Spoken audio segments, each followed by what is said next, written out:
Bir gün bir ata oğlu ilə eşşəkləri də yanlarına alıb bir səfərə çıxırlar. Yol uzundur deyə düşünən ata eşşəyə özü minir. Onlar biraz getmişdilər ki, qarşılarına bir adam çıxır.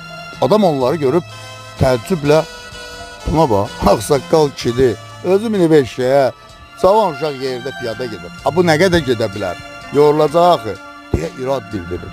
Ata pərt olub, düşünür ki, bəlkə də düz deyir və eşşəkdən düşüb oğlunu eşşəyə mindirir. Biraz gedirlər və qarşılarına bir adam çıxır.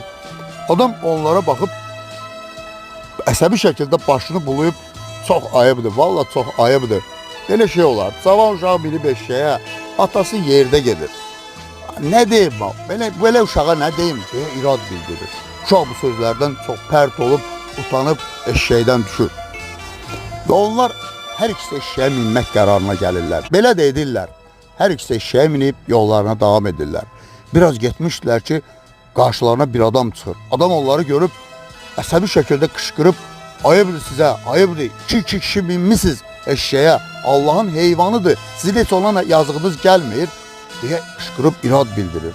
Ata və oğul bu sözdən bərk pərt olub, utanaraq eşşəkdən düşürlər. Ata dərindən bir köks ötürüb, oğlum, yaxşısı budur, heç birimiz minməyək, deyib, beləcə yollarına davam edirlər.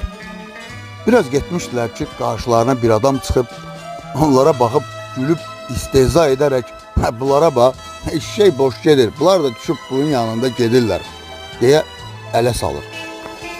Ata bir tükənmişlik hissi ilə ayaq saxlayıb, oğlum, neynədiysə olmadı, gəl eşşəyi biz daşıyaq, deyir. Və onlar eşşəyi beyinlərini alıb, ata qabaqdan, oğul arxadan yollarını davam edirlər. Yol boyu bu mənzərəyə şahid olan hər kəs əlinə vurub, qəhqəhə çəkib, onları ələ salıb gülməyə başlayır. Bu qəhqəhələr, rişxəndlər və atmacalardan yorulan ata və oğul dayanıb eşşəyi yerə qoyurlar. Ata yorğun bir təbəssümlə üzünü oğluna tutub deyir, oğlum, indi başa düşdünmü? Bu həyatda neynirsən elə? İnsanlar daima irad bildirmək üçün səbəblər tapacaqlar. Bu həyatda başqalarını məmnun etmək üçün yaşasan, özün heç vaxt xoşbəxt ola bilmərsən. Öz həyatını başqalarının düşüncələrinə görə istiqamətləndirsən, ağacdan düşən bir yarpaq da küləyə sovrularsan. Həyat bu müxtəlifliyin içində öz doğruların, öz həqiqətlərin, öz yolun olduqda sənin həyatın olur, oğlum. Xoşbəxtlik isə sən özünü xoşbəxt etdikdə səndən başlayar.